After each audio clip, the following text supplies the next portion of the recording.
Satoma Satkamaya Tamasoma Jyotirgamaya Mrityorma Amritangamaya Aviravir Mahethi Rudrayate Dakshinam Mukham Tena Mam Pahi Nityam. May the Divine lead us from the unreal to the real, from darkness to light, from death to immortality. May the Divine Consciousness fill our hearts and protect us. So our final topic is Swami Vivekananda, past and present. And as we did earlier in the case of Sri Ramakrishna and Holy Mother, we will follow the same procedure. See what Swami Vivekananda meant in the past and how we can understand his power, personality and glory in the present. How Ramakrishna, Vivekananda and Sharada Devi can become real in our lives. Because when we read about these historical personalities, because of the time and space by which we are separated from them, they become an inspiration, a thought, but they don't become real to us. And the whole idea about studying and learning from Ramakrishna, Holy Mother and Swamiji is about making them real. The historical Swami Vivekananda we of course come to know from his books. There's often a question about in what order we should start reading these books. Begin with Vivekananda, begin with Ramakrishna. One of the first duties I had after joining the order was taking care of the book sales. I was joined in our ashram in Bombay, and so there were these two books, and we still have them, called Teachings of Swami Vivekananda and Teachings of Sri Ramakrishna. And so we had these two young men who had come once to buy the book, and they were debating among themselves, and this debate was going on right in front of me, so I could overhear them. So one of them said, read the teachings of Vivekananda first, because unless if you don't understand the student, then there is no way you're going to understand the teacher. And the other one said, no, read the teachings of Ramakrishna first, because after all, what will the student say? Only what the student has learned from the teacher. And they could not come to any resolution. So then they asked me, and I told them buy both the books because I wanted to sell more copies. And I don't think there is any one fixed answer to that question, because many of us have come to these great founders of the movement in different ways.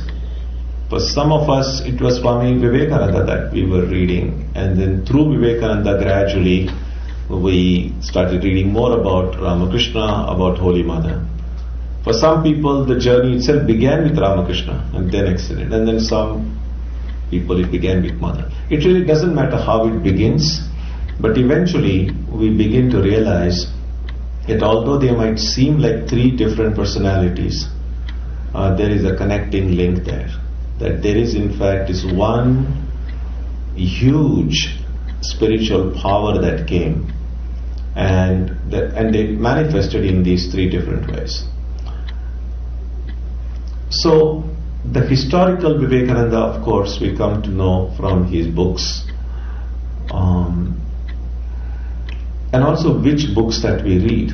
For many, the oratory of Swami Vivekananda is so energizing that there are many people who just read his quotations, don't even read his whole lecture. Some of the lectures are pretty long. And so in Boston, we have been sending out, people can sign up to receive a quote of Swami Vivekananda daily via email.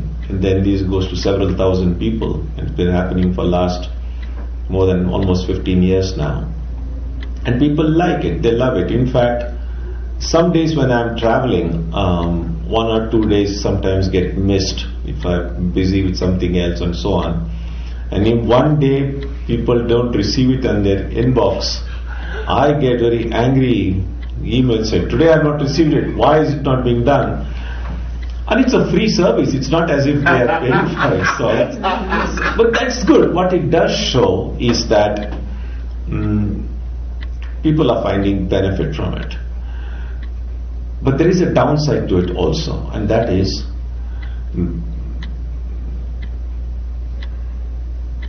when I read Swami Vivekananda's quote, or when we feel inspired by some quote, what do we do with it? Because sometimes inspiration comes and goes. You begin the day by reading some quote, you feel uplifted, and then kind of use that energy to do the work. By the end of the day, you're still exhausted, and next day you are ready for another quote. If that's the way we use these powerful words of Swamiji, then it's not much different from some people need a strong cup of coffee in the morning, or some multivitamins, and stuff like that. But I think Swami Vivekananda's words are not meant only for inspiration. There is also education there, because in order to sustain any inspiration, there has to be knowledge, there has to be education process. Because without that, we know that any kind of people feel uplifted. Now, for instance, now this World Cup soccer is going on. And those who are interested, there is soccer mania, the football mania everywhere. But then, after this whole World Cup is over, and everything kind of cools down. Unless one is a very die-hard fan of that game, then one will follow it no matter which part of the year or which part of the day it is. So Swami Vivekananda's quote should not be treated only as some kind of an energy pill or an enthusiasm pill.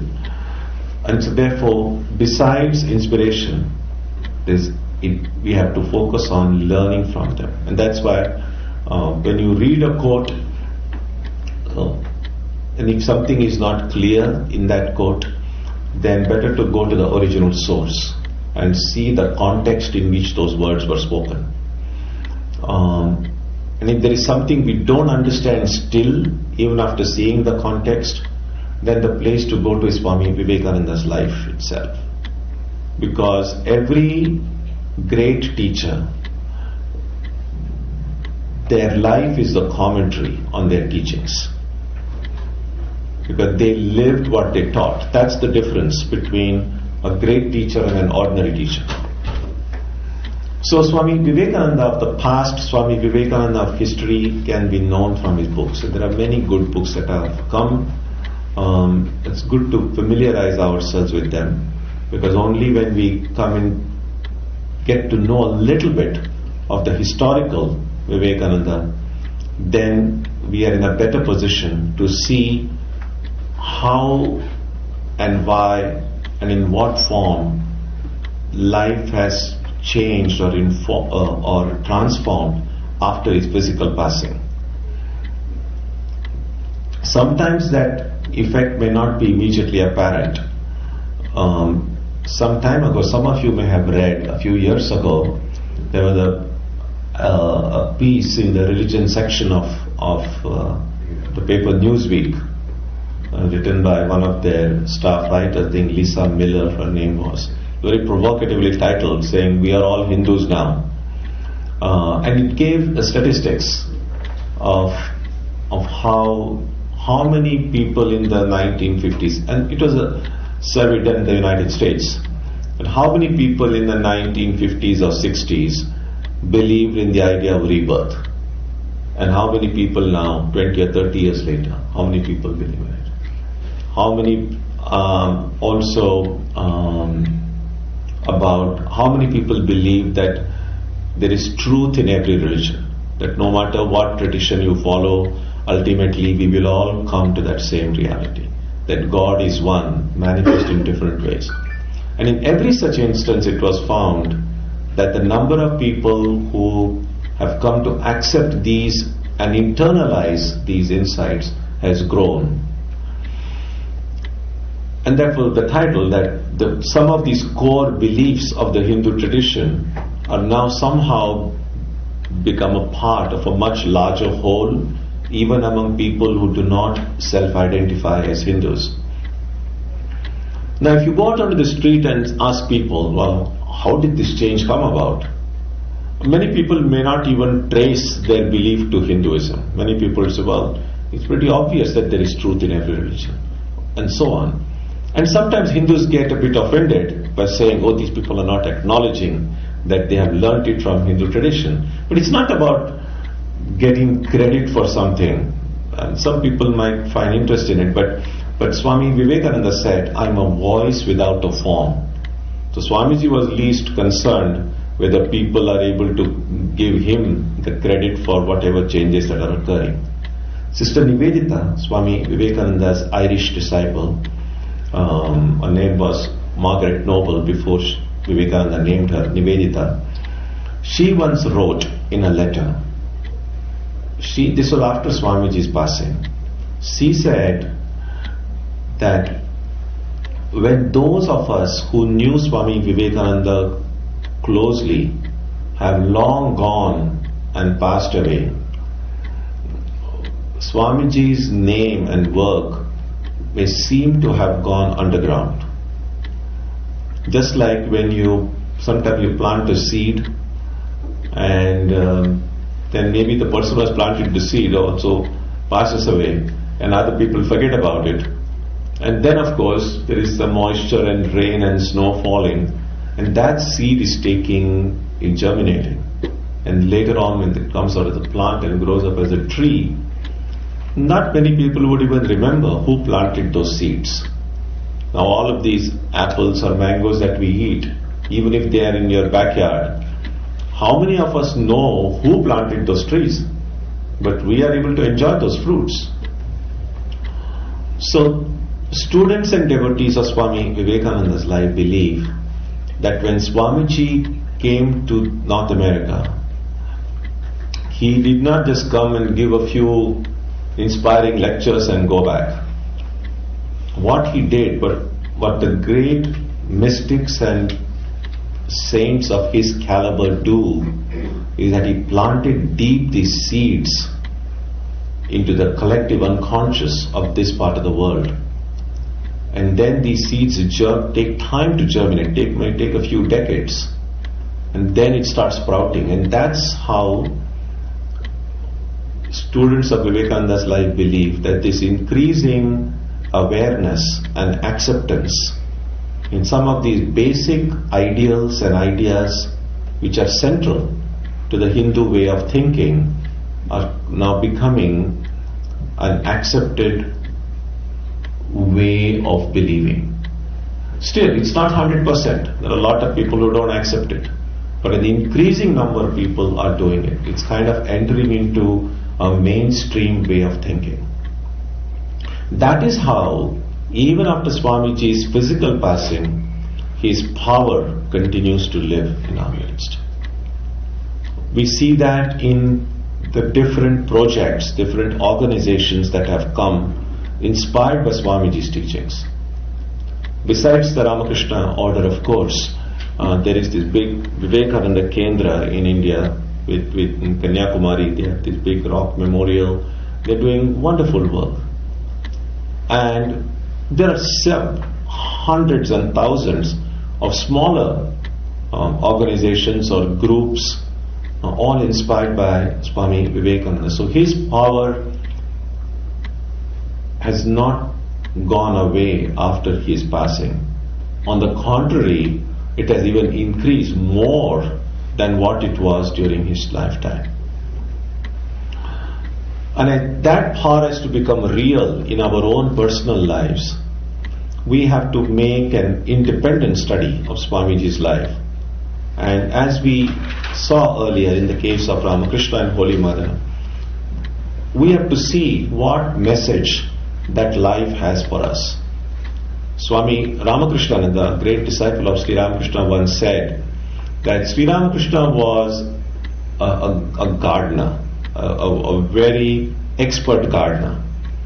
And expert gardeners know which kind of fruits and flowers to be planted at what time of the day, what time of the year, the right season, and the right way of taking care of them. And then he said that Sri Ramakrishna cultivated these different flowers and has now collected them all into a wonderful bouquet. So when we see the lives of these direct disciples of Ramakrishna, we see that every one of them was unique.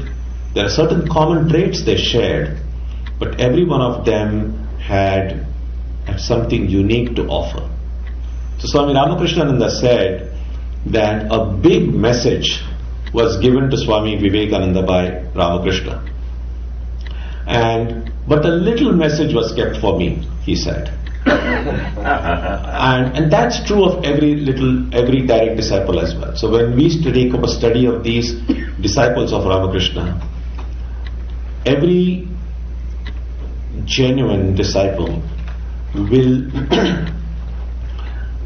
see what message has come to them from their teachers, from their mentors, and then their life then will be working out that message through their own life, through their own duties and responsibilities. And so similarly, all of us as spiritual seekers, we have had our mentors in life, we have had our teachers in life. So by learning from our elders and teachers, we have to ask ourselves, what is it that I have learned? And how can I make it a part of my life? And then pass it on to the next generation. That is the duty of the parents. Parents were also children once. They have learned something from their parents, and they have to then pass it on to their children. That is how family traditions are passed on from one generation to the next. That is how the spiritual traditions are passed on through one spiritual lineage from one generation to the next. So when we look at Swami Vivekananda's life, what is it that strikes us most?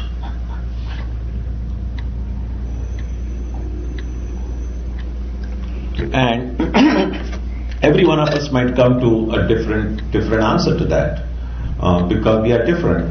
We don't all think alike, and our everything doesn't have to be same. But I will mention one characteristic, and there are many in Swamiji's life, and that is the idea of strength. We find this idea Swamiji emphasizing again and again. He says, strength is what the Upanishads speak to me from every page. Because that was the central focus of his life, at least from one perspective.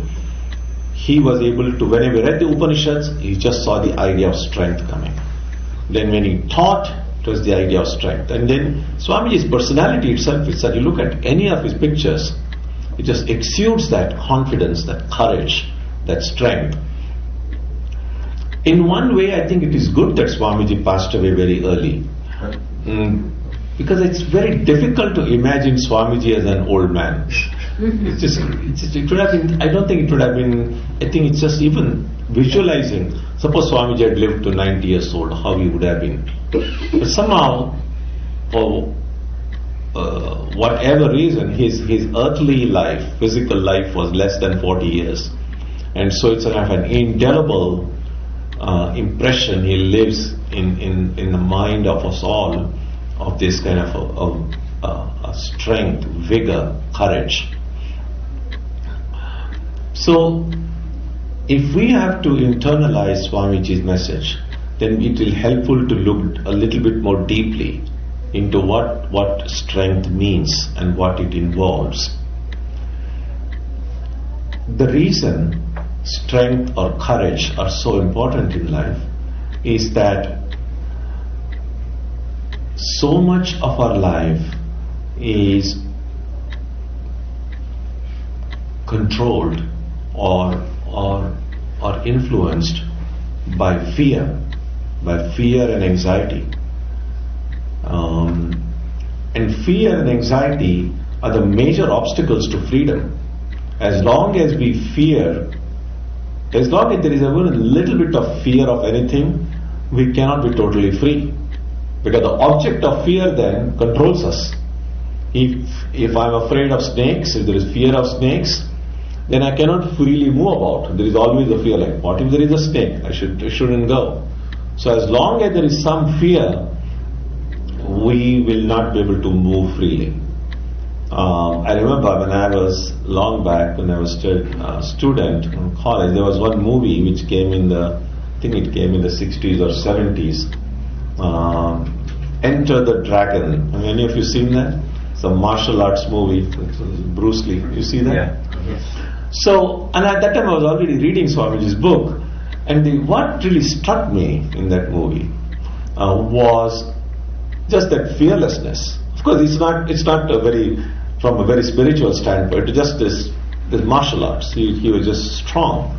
So this single-handedly, he could tackle 15, 20 people, and it just so happened that actor who did that role was not just an actor.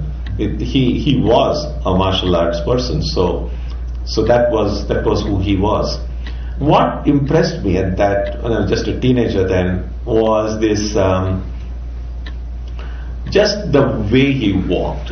It just exuded that fearlessness. There wasn't any kind of an external show. Sometimes nowadays, if you want to show some powerful people, they'll go with all these guns and machine guns and all of that. He had nothing. He would just walk with the simple clothes, but there was that, somehow at that age, I just saw his style of walking exuding that freedom. And my mind made that connection. Well, he was fearless. He had nothing to fear. That's why he could be fearlessly walking and was appeared completely free. And then, of course, later on we see it was not just the physical threats that people feel. The world in which we live today, of course, with now this with terrorism, etc., people feel physically threatened also. But compared to the early ages, think about if you were in the Jurassic Park, then there is really a physical threat. If there is all the dinosaurs moving here and there, you would be much physically threatened. So compared to those days, I think physical threat is much less now. But psychological threat is introduced. And by threat, it doesn't necessarily mean a threat to one's life. There is a threat to one's ego. For instance, if you're just sitting alone in a room, and if there is no one there, you feel relatively free. No one is watching you, no one is judging you, you're free. Now, if one other person were to enter that room, even if that person is not physically threatening to you, that person is not hurting you in any way, just the presence of one other person makes you a little bit careful. You know you're being watched. You don't feel as free. I mean, of course, if that person is so exceptionally close to you, then you probably may not make too much difference. But if a stranger were to enter the room, your freedom seems a little bit, and not at the physical level, but somehow at that ego level, you don't feel free. So, the nature of life is there are these two basic forces acting in life. One is the reality of impermanence. That as we grow older, we begin to see that nothing is permanent in life. That everything is slowly getting destroyed. And then there is the struggle, on the other hand, to preserve. So there is a force of impermanence, and then there is the desire to fight that force. Now, and this thing occurs at the physical level, at the psychological level, at the emotional level, at every level. Now, this competing forces, one trying to destroy, the other trying to preserve. One or the other becomes stronger at some point. So when this impermanence becomes so deeply embedded in the person that person feels threatened at every level, then that kind of thing may become a little bit chronic. And that might, sometimes some of the major psychological imbalances people find is when they are not able to deal courageously, strongly to the existential realities of life, like impermanence and so on, all these external threats. But not everyone goes to that level. Most of us, we feel threatened, but we also find a way to somehow deal with those threats. In such cases, those threats often take the case of form of anxiety. So anxiety is a state in which we don't feel completely at ease. So one of the ways, and there are of course different ways of understanding this, but sometimes people distinguish between anxiety and fear by saying that fear has a definite object, while anxiety doesn't have a very definite object. So fear, for instance, I just say, I'm fearful of snakes. So there is a definite object. The snake is the cause of my fear. And because it has an object, I can do something about it. One thing I can do is stay away from snakes. But sometimes we just have an anxiety or just feel anxious. But anxious about what? And people are not able to often clearly point out the exact object of my anxiety. Because if I'm able to point out the object, then it's already become fear. So fear is a much, relatively easier to deal with than anxiety. So those people who have done some bit of study and research on this anxiety, they have said that there are different kinds of anxiety. And these different kinds of anxieties come into our life at different points. But they have also found that certain kind of anxieties come into our life at generally, there are exceptions of course, but generally at certain stages of life. They're able to identify the anxiety at the stage of life. So the anxiety, they say, of guilt, usually they say it's in the early part, when in the youthful stage of our life, that many young people feel threatened by this anxiety of guilt. So there is anxiety in every stage, but in this youthful stage, the predominant anxiety is that of guilt, according to, again, this is not mathematics, this is just the general observations. And as I said, this can happen in any stage of life. And in the middle stage of life, there is the anxiety of meaninglessness or pointlessness. That is sometimes get described as people like midlife crisis. Suddenly at some point, midpoint in our life, people just begin to question everything that seemed to have the motivational power when we are young, and somehow that has gone, and people begin to question. So that's that midlife crisis. And then when people become older still, in a more advanced age, then there is the anxiety about fate and about death. Because that time when their age advances, then death does not appear to be a very distant event. And that's why young people don't even want to think about it, because, it just seems like it's too far away. So these are the kind of anxieties that can come, and this is not an exhaustive list, it's just a few samples. So these kind of anxieties can come at any stage of our life, but generally identified with these specific stages. And unless and until we find a way to deal with them, we won't be able to lead a meaningful life filled with freedom, joy, contentment. It is there that Swami Vivekananda's teachings become very real. So there is a historical Vivekananda found in books. But if we have to deal with these anxieties, then the insights that Vivekananda shared through his letters, writings, lectures, and which he demonstrated through his own life, have somehow now to be absorbed into our own lives so that we can deal with these anxieties that we are faced with.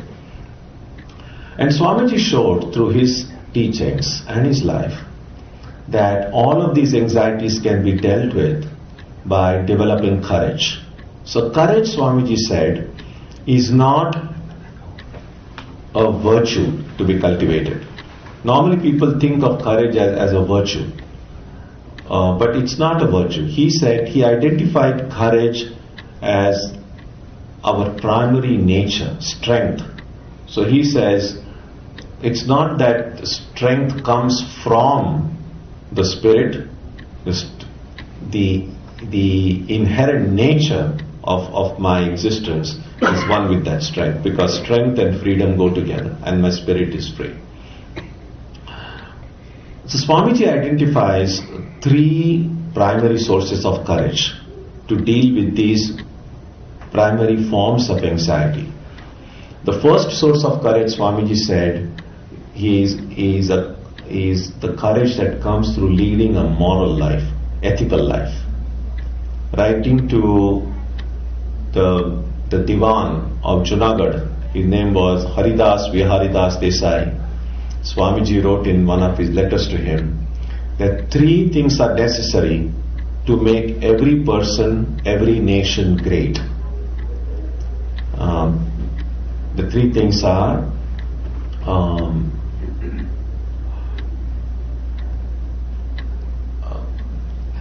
it begins with conviction in the powers of goodness.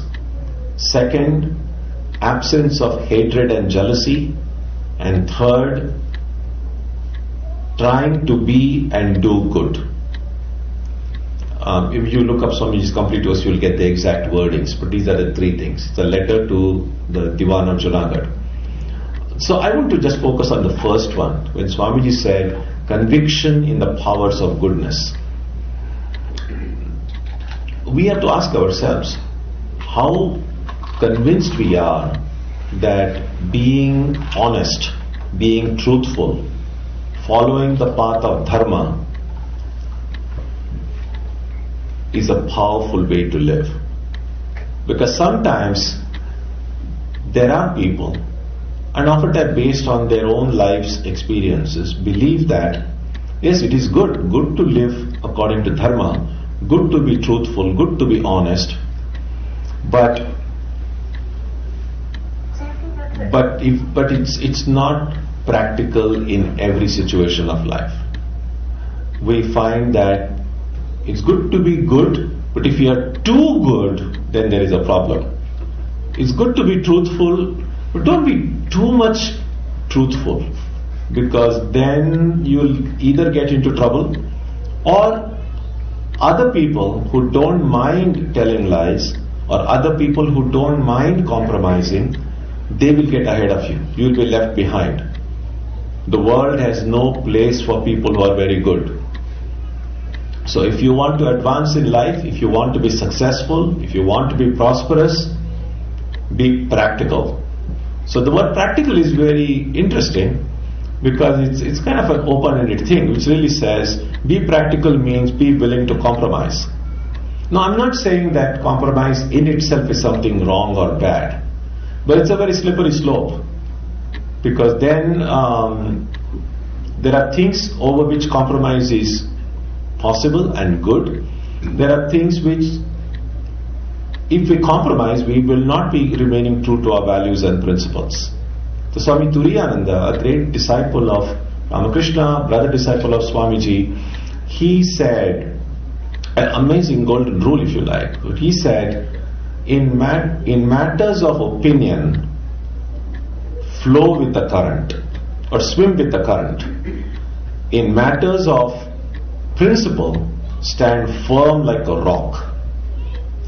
Now, in order to practice this, we have to look at our own life and see. We all have opinions about everything. Most of us have lots of opinions and are very liberal in giving our ideas to others. We may not be so liberal in other aspects, but giving advice, everyone is liberal. But do I have any principles in life? If I'm able to look in my heart and find I don't have any principle, then I can't even call myself a human being. Forget about being a divine being. Because if I'm willing to compromise on anything and everything in life, then it's like life is not worth living. And so every one of us can ask ourselves, is there anything in my life, even one little thing, for which I'm willing to say, I cannot compromise on this? For which I'm willing to say, even if the entire world were to stand opposite to me, I will still say, I'm not going to compromise. Or we're just being practical and saying, well, just compromise, just do. So that's the. So courage means discovering, trying to find what values and principles we are willing to live and die for. If we don't have any principles, then we cannot be true followers or true students of Swami Vivekananda's life. So moral courage comes from having those basic moral principles and having that conviction that holding on to these principles, I will attain everything. When India became politically free, the motto they selected was from the Upanishads, the Mundaka Upanishad, which says Satyameva Jayate. Now that's a Vedic truth, which is there on every official government seal in India. And sometimes people also glibly repeat it, and sometimes teach it to everyone, Satyameva Jayate. But then we have to pause and say, am I living according to it? If truth is always that wins, why would I ever want to tell a lie? Why would I ever want to indulge in falsehood? Because a virtue becomes a virtue only when it's tested. Otherwise, if someone asks me what's the time now, and I tell you the exact time, I say, oh, this person is very truthful. That is no great virtue. I don't lose anything by telling you the right time. But there will be situations in life when by telling the truth, you will stand to lose something. There will be situations in life by telling some lie, you will stand to gain something. Now, even in such situations, are you willing to hold on to the path of dharma? The Mahabharata says, Dharmo rakshati rakshitaha. If you protect dharma, dharma will protect you. So Swamiji says the first source of courage comes through this moral courage. And for being moral, you don't have to be religious. Sometimes people make the mistake of thinking that all those who are atheists, who are not religious people, are automatically immoral people, which is not true. Morality and spirituality are related, but they can be distinguished. It's possible to be moral without being spiritual. It's possible to be moral without believing in God, without believing in religion. That doesn't mean that all people who don't believe in religion are automatically moral either. So that don't make that connection. So moral courage, and we see people who hold on to the path of dharma, to this morality, when there are ups and downs in life, as in everyone's life they will occur, they will have that strength to deal with it in a very strong way. So if there is this anxiety about guilt in young age, if our children at a young age are taught to hold on to that path of dharma, we are actually giving them a great gift. great gift by which they will be able to deal with anxieties in their own life in a better way. And this is the gift they may not even recognize. If you give them if you get them a car or some big new computer, that's a gift that they recognize and that will make them happy. And it's not that you shouldn't give them, that's fine. But that itself does not guarantee the kind of protection we would want to offer the younger generation. And when we look back at our lives, just try to think about how many gifts or which kind of gifts that you got from your parents do you remember today? When we were little, they would have given them, whether it's toys or things. We don't remember a single one of them. But oftentimes you will see that if there is some difficult situation in life, as you are trying to carry out your duties and responsibilities, looking after your family, your workplace and so on, and then there is some difficulty, and then you remember, oh, this is what my dad told me, this is what my mom told me, or this is what I have seen how my dad used to do it, or my mom used to do it, and then you deal with it, and the problem is solved, then you know, oh, this is what I've learned from them. And that is the gift the children will remember. Just like that is the gift we remember.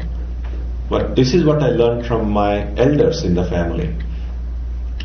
So, moral courage. Swamiji's, again and again we find in Swamiji's teachings this importance about leading a moral life. But that's not the only source of courage. The second source of courage is what we can call religious courage. A courage that comes from faith in God. That if I have faith in God, and God is a kind of a very abstract thing, so whichever form or whichever way we think of God.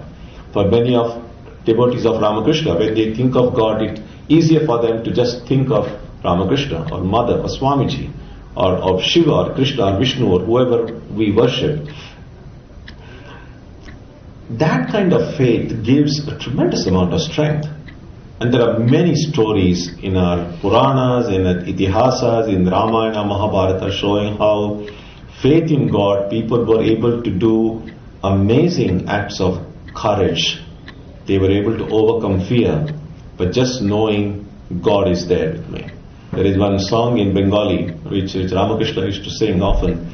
Ma ache na rani achi, bhavana ki ache amar. Oh, my mother is there, referring to the Divine Mother. The Divine Mother is there, I'm there. What do I have to worry? And as I said earlier today, a little baby is never worried about anything, never anxious about anything. So if God is there, if I'm always aware God is with me, I won't be afraid of anything. Swami Vivekananda once said that throughout his stay in the West, he always felt that the Mother, Divine Mother, was holding him by the hand. Sometimes we are so charmed and energized by Vivekananda's powerful lectures, we don't often realize that he was a mystic of the highest order. He didn't often publicly speak about the deepest mystical experiences we had. But he lived in that, perpetually in that high state, which is what made all these very powerful, intellectual, philosophical lectures possible. So he was not just an orator. To think of Vivekananda as an orator is a mistake. And so that courage, that strength that can come from having faith in God, that is another great source of strength. And we find, especially when you read Swamiji's lectures on Bhakti Yoga, we see that religious courage, how he points out that faith in God is such a great source of courage. And a third source of courage, which you will find Vivekananda when he speaks on Vedantic subjects, on Dhyana Yoga especially, showing how the Atman is the source of all strength, all courage. The more I remind myself that my identity is not limited to just this body and mind, that there is this deeper reality, deeper truth. It's the birthless and deathless Atman, the spirit, that I am, And that gives enormous amount of strength. Because what dies is the body.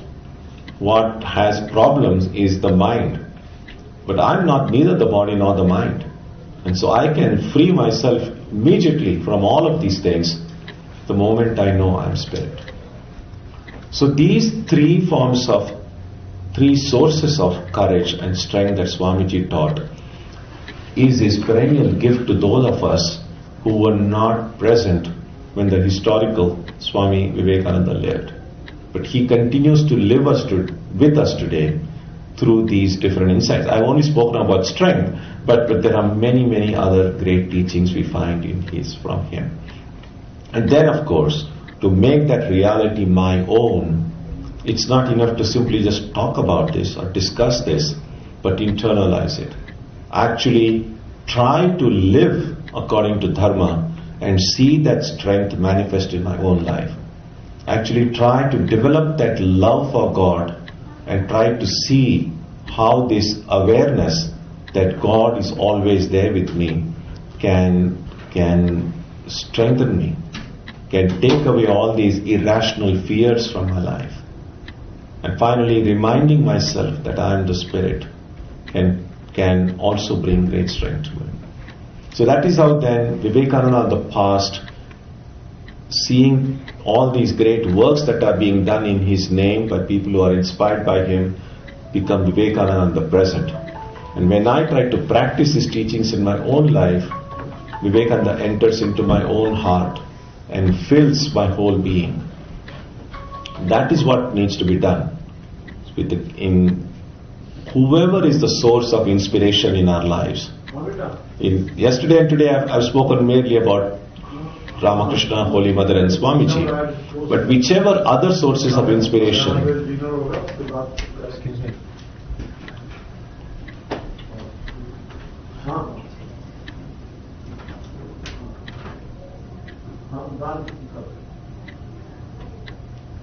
Whichever other sources of inspiration that we have in life also, we have to see that if they are to change our life or transform our life in some way, then it's not enough to just read about them or talk about them. We must connect their life and their teachings to our own life and make them a living in our own life. So I'll stop here and we'll have about 15-20 minutes so that if you have any questions or ideas or thoughts that you would like to share. Maharaj, thoroughly enjoyed the 3 talks you gave us. I would like to request you to speak a little bit more about the mystical experience of Swamiji. Again, the one of the things you mentioned is Swamiji thought, or at least he always experienced Divine Mother's hand leading him, and then how the message and other things becomes much more powerful. Yeah, the thing was Swamiji himself did not speak too much about this thing because, but for instance, he once Swamiji said that when he first came to Ramakrishna, and Swamiji was such he was a fearless, even as a young man, even before he came to Ramakrishna. So he said once that when he first came to Ramakrishna and saw, he said, I thought of him as a brain sick baby because of all these visions he was seeing and weeping, etc. But what Swamiji was impressed by is that immaculate purity of his life. That he saw that was completely pure. There was no pretensions, no hypocrisy. He was a completely transparent person. But Swamiji said that a lot of what Ramakrishna said in the beginning didn't make sense to him. And of course he didn't believe in all these visions and everything, just nothing made sense. And then Swamiji said that I fought with my master for 6 long years.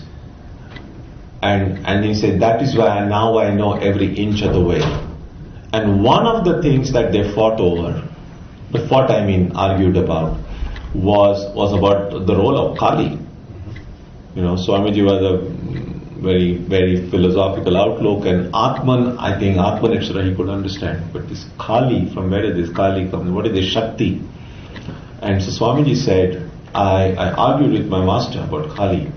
He wanted to offer me to her, and I resisted every step of the way. And then he said, but finally he did. And she made a slave of me. And then he says, but how this happened, he said, is something that will stay with me. He never told exactly. How did that change occur from that skeptical, revolting young man to this thing? In fact, there is one place we read in his life that I think it happened in probably Kashipur towards the end, that, and we don't know, but we can speculate. Something may have happened at that stage. At that time, Swamiji spent the whole night just singing song to the Divine Mother, to Ma Kali, Kali Kirtan. And then with profound devotion he sang that. And then in the morning, because he was singing all night, he just slept. And then when someone saw it, so like it's daytime and Narendra is still sleeping, then Sri Ramakrishna said, no, let him sleep. Said he has been singing and immersed about the whole Divine Mother whole night. So we don't know, because these are such intensely personal things that Swamiji never spoke about it.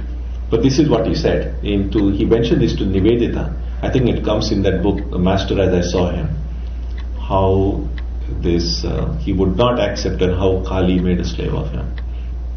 One other thing sometimes Swamiji has said is that oftentimes whenever he had to give a lecture somewhere, the previous night someone would come and repeat the whole thing to him.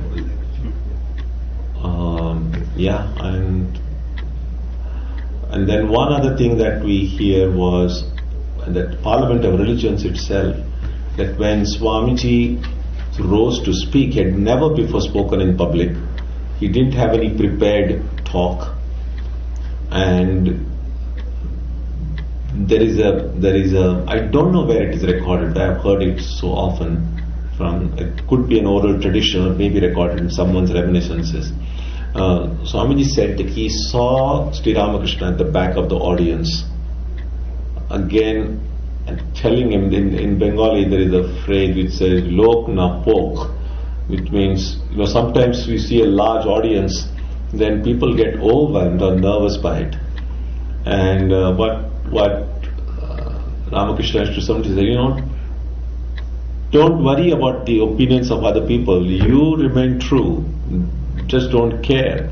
So anyway, so the idea is Swamiji had some vision that Thakur was there behind and kind of egging him or urging him, come on, Naren. He said that, and then Swamiji himself wrote in one of his letters that he bowed down to Mother Saraswati, praying to her, and then that became a very historic speech that he gave. It was completely extempore. Yeah, so there are many such incidents here and there spread out, but that aspect of Swamiji's life is not often emphasized, that how internally it was such a profoundly mystical life, because what most people can appreciate is this external drama, Parliament of Religions, and Swamiji gives Sisters and Brothers of America, and thousands of people get up and start clapping. That is something immediately people are able to appreciate. And one of the reasons Holy Mother is difficult to understand, because there is no such external drama in her life. At least in Ramakrishna's life, you see him again and again going into Samadhi. That is something again very impressive. Vivekananda, his oratory is just impressive. And Mother's life is just the background. And so the apparent ordinariness of Mother's life itself is her extraordinary thing, I think, in some ways. To be at that same level of divine as Ramakrishna and Vivekananda, and yet be able to keep herself completely hidden from public eye. That would be the thing.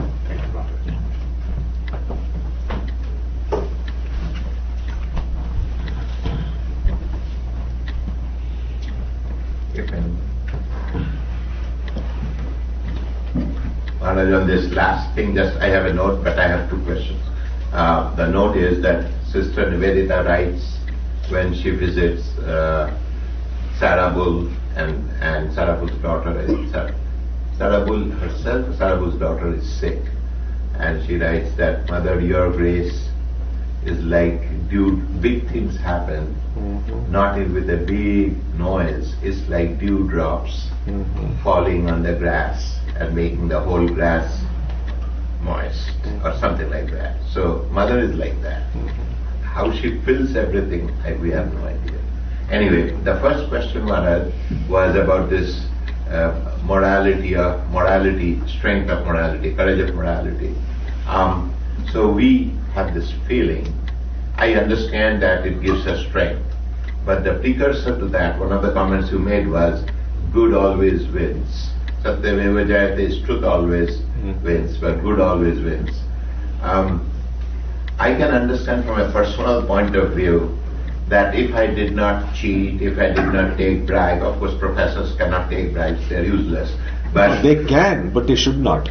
Yeah, I doubt if we can, in US we can take bribes at all. You can, but it will be a crime. Okay, yeah, of course, it's a crime. But in any event, and so in India it always occurred to us, my parents would never give a bribe. And there are many instances. And we thought, and I believed firmly, that to be good is the right thing. But then in India itself, this land of rishis and everything, we see some of the most crooked of the crooked become political leaders, and then this, and then they run the society. Even in US, I will not particularly mention the particular person I'm referring to. There are some of the worst people are in the biggest power, and they are changing our country for next 50, 100 years in a very bad way. And then to think goodness will prevail is extremely hard. Though as a personal exercise I can take it. That means I will not... Everything is personal. So goodness... So in the world there is a different rule, and for me it's a different rule. No, it's not a different rule. So if we become good, how could we? I mean, it's a dichotomy I cannot handle. Personally, I know that I should not be taking a bribe because that's not right. I cannot tell a lie because that's just not right. Maybe because of the parents' teaching, but in the world we see that non-good and No. I mean, I understand your point about politicians not being honest and all of that, but there is the generality of the people, ordinary people. Yeah, and they don't trust that. They don't think that that's right. Yeah. Yes. So I think there is the balance between good and bad, dharma and adharma. It's always a dynamic balance. There will be time when one will be more, the other will be less. And which is why reformers come in every generation and try to restore the balance. When that balance becomes, when that imbalance increases beyond a certain tipping point, that's when the avatara comes. So, like adharma increases too much and dharma is very less. When not possible for any of the ordinary reformers to restore it, that's when God comes down, and God doesn't destroy adharma totally. God only brings it back to again manageable levels. No, I'm serious. Serious. It's like the valve on the pressure cooker. I'm serious, yeah. Because these polarities will remain. Dharma cannot exist without adharma, and vice versa. Because now in the Bhagavata, for instance, after Krishna, they say Kali Yuga begins the moment with Krishna's death. Krishna came in the Dwapara Yuga. After Krishna died, Kali Yuga came. Now think about it this way. If God comes down to establish dharma and totally remove adharma, then after Dwapara, why should it go down to Kali Yuga? If we see Satya Yuga is the highest and dharma declines, after Krishna's death, Kali Yuga started, it didn't go back upward. So, the way I see it is, as Swamiji said, this world itself is a lost equilibrium. So this dharma-adharma thing will always remain. It's very dynamic. Sometimes there will be little ups and downs will be there. The little ups and downs can be managed by human reformers. When the ups and downs are with like very high the gap, that time you need an avatar. And so don't worry if sometimes you will be disturbed by the adharma there. There are plenty of people following dharma in their lives, which is why the world is going on. Otherwise the whole thing will be destroyed anyway. So, so it's there, not to worry. Thank you, Maharaj. And the second question is this problem I have personally, and I saw in your advice, you say number 2 is have faith in God. Number 3 is have faith in spirit, not faith. Remember, I'm spirit. I have no death. I have no destruction. And therefore. So it almost looks contradictory. No, it's not. One doesn't have to have all 3. Okay. And one can, again by temperament, as I said, if someone doesn't believe in religion at all, there is no question of getting that faith from God. Yeah. So, one or more or all of these. They are not as contradictory as we think. Yeah. It's possible to have faith in God, and it's also possible to see that I am spirit. For me, Maharaj, it is self-evident. Okay, again, it just depends on how you define God. Yeah. I mean, God is a very generic term. It's like a master key. And different people will understand different things by the word God. So it's possible to have this complete devotion to God, because you see, even in the course of a single day, nobody just lives out this in one way. There are times in the life of devotees, there are times when they feel an upsurge of devotion. There are times when they feel more attracted to rational ways of doing it. There are times when people feel very active and want to go and serve. So these kind of changes are occurring in our lives, and depending on that, some days, some times or some phase of our life, one may want to read more of Jnana Yoga. Sometime else, one may want to just go and sing devotional song. That's that. So I don't see any contradiction there. Maharaj, this solved a big problem.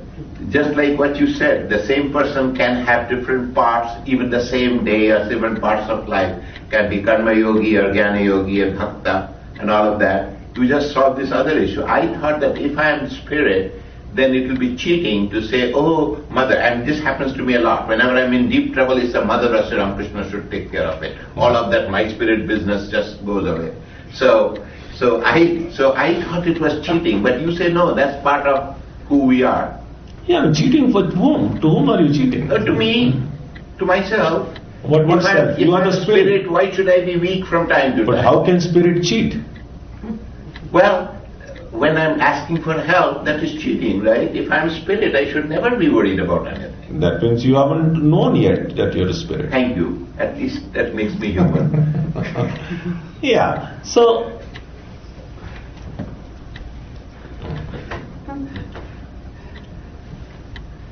I spoke a lot. Anyone else? Yeah.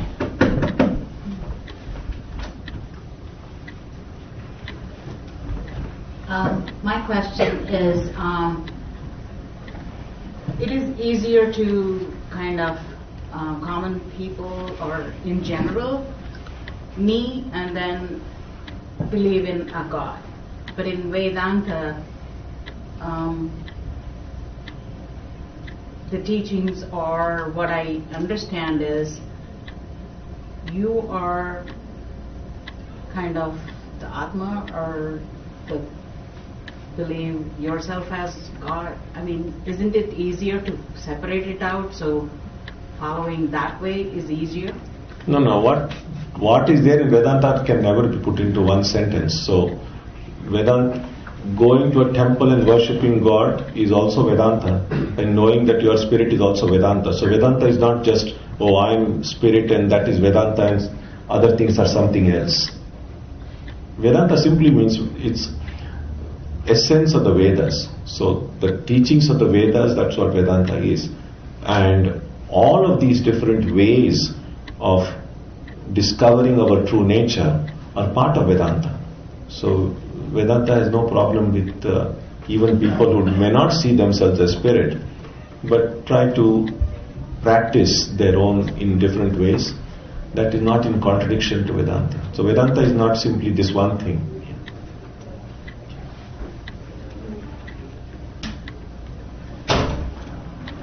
But also, I guess sometimes to see the spirit in ourselves, especially when the times are difficult, you might need to go to bhakti and pray to God, and your prayer might be just that, let me see my spirit. Oh, absolutely. In fact, there is a book called the Avadhuta Gita. The very first verse in that book, it says, Ishvara anugrahadeva pumsam advaita vasana. Even the desire for Advaita comes through the grace of God.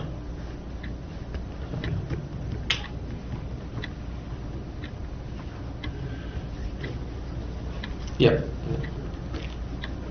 Thank you, Maharaj. The question that I have is,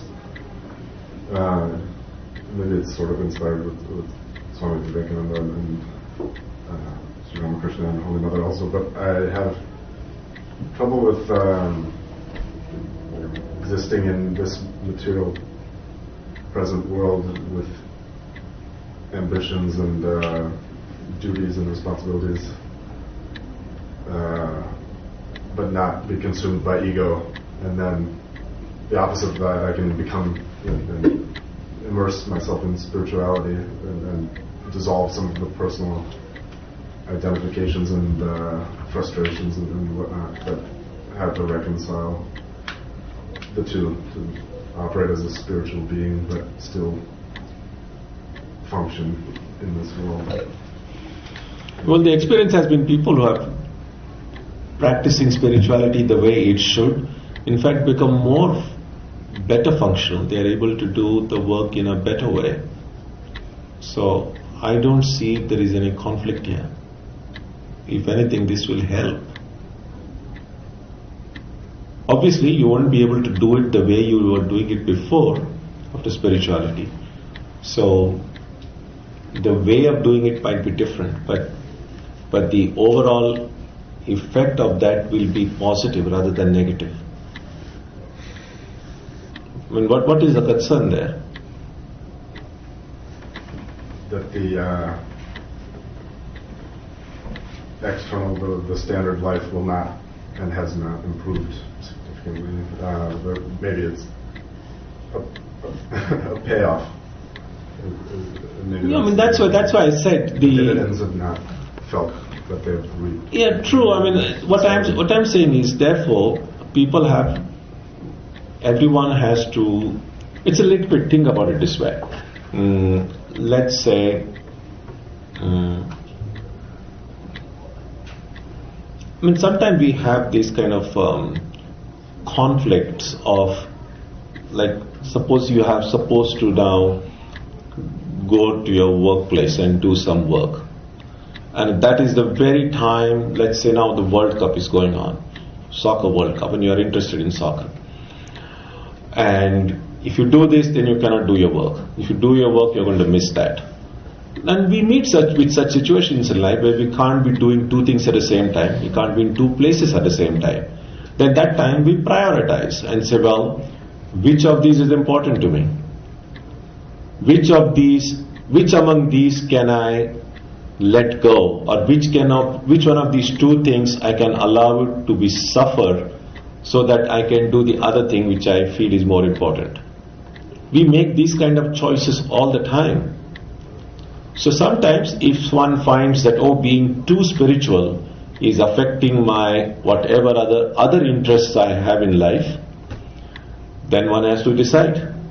And it's never really always an either or situation. It can be then, let me not get too much into spirituality. Let me just do a little bit of this and a little bit of that. And then it'll give me a little bit of benefit.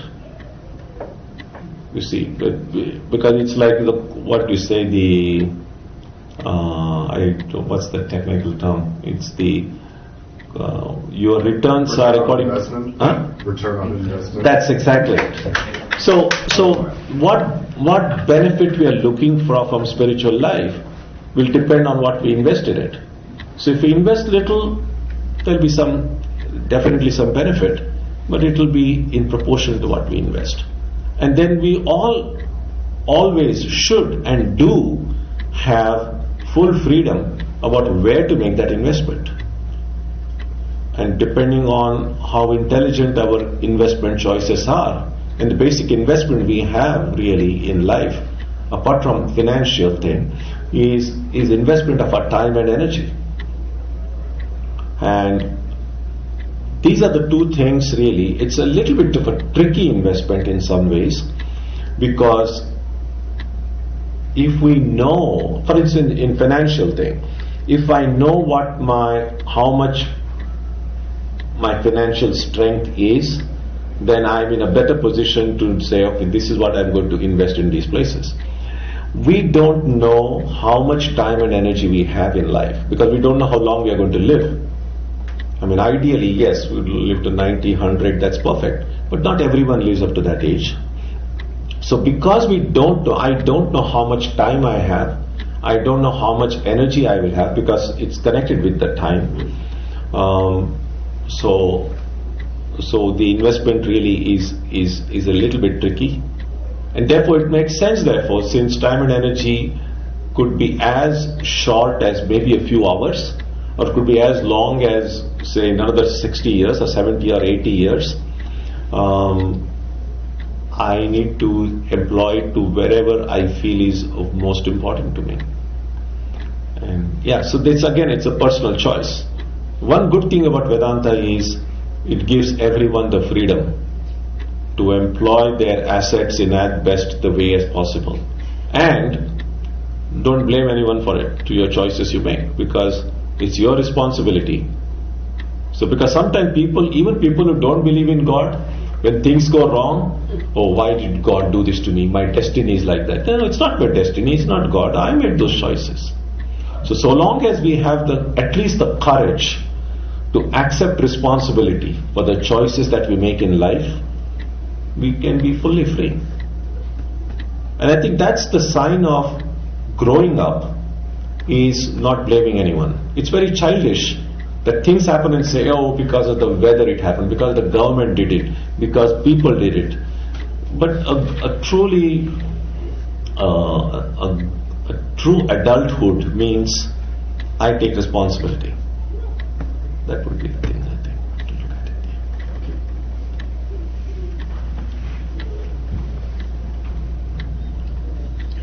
Maharaj, how do one know that grace exists?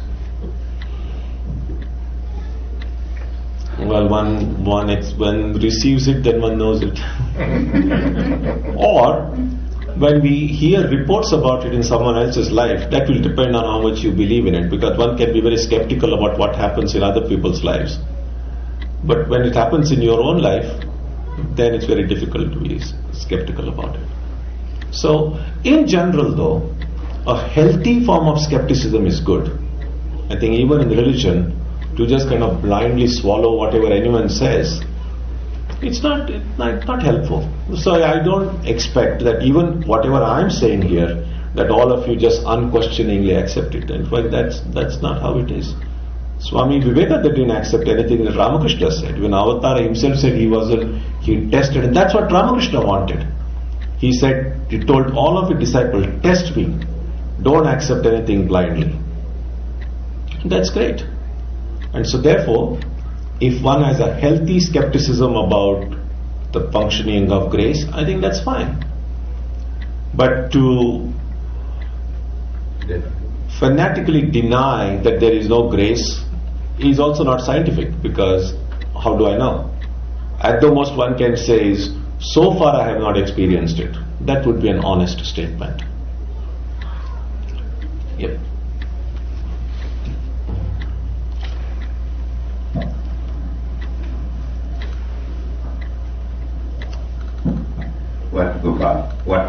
said was raised this question, which two questions which I don't necessarily want you to answer, but raises. One is this standard problem between, is there a role of Purushakar or my own effort versus everything is done by the grace of God. That's one problem we have. And the other one is, grace is, and I refuse to believe that, but I believe, I don't want to believe that, but I believe that grace is also somewhat subjective. For an ordinary man like me, I can see grace in 8 million things. None of our children have birth defects, and they did not go into drugs so far in age of 30, 35. They could have. Many of my colleagues have the issues. And then there are many other things. Everything could be treated as grace. And then there are all these sudden things that happen. Even this week, last week, suddenly some good things happen. I say, oh, it is Thakur's grace. The opposite idea would be, this is just because of genetics, and this, because of this, and because of this, statistically there is always a possibility of that. Do you think there is really a thing called grace, or is it totally subjective? I mean, characterizing something as grace or not, I mean, it's an interpretation of whatever has happened. Okay. See. Because, I mean, how are you going to verify? There is no verifiability for it, so it's a matter of belief. And I think in general, I think what we might say is, my understanding is this, that things happen. Those are observable events in life. Things happen. Now, if you try to explain why it happened that way, I mean, even to karma for that matter, people say, oh, it's because of my karma, past karma. How do you verify? There is no verifiability. All that we can say for definitively, that everything has a cause. And when we don't know what the cause is, people might say, well, it's a miracle. Believers might say, well, it's grace. Or if something good happens and I don't see any causal relationship to what I did to deserve it, then a believer will say, oh, it's God's grace. A non-believer will say, well, I was just lucky. So again, it's just a matter of interpretation. Yeah. Thank you. One thing about the grace is, I mean, this is just my personal, is it's something close to what when I was a student and I first started learning quantum mechanics. It was like we all say, it's a big departure from I'm a physics. It's a big departure from classical physics. And so I remember for 6 months, I operate on. I was able to solve the problems, but that was not enough. I needed an intuitive feeling for it, and which is what I was looking for and not getting it. For 6 months, I went to my quantum mechanics professor, and every time he gave me the same answer. And then, after 6 months, one day, suddenly I understood it. And I mean, I didn't become suddenly a different person. So, and from that time onwards, I have never gotten out of that. I understand it now. So similarly, I mean, this is as a student, but as I have now grown in age, and so there are some difficult concepts.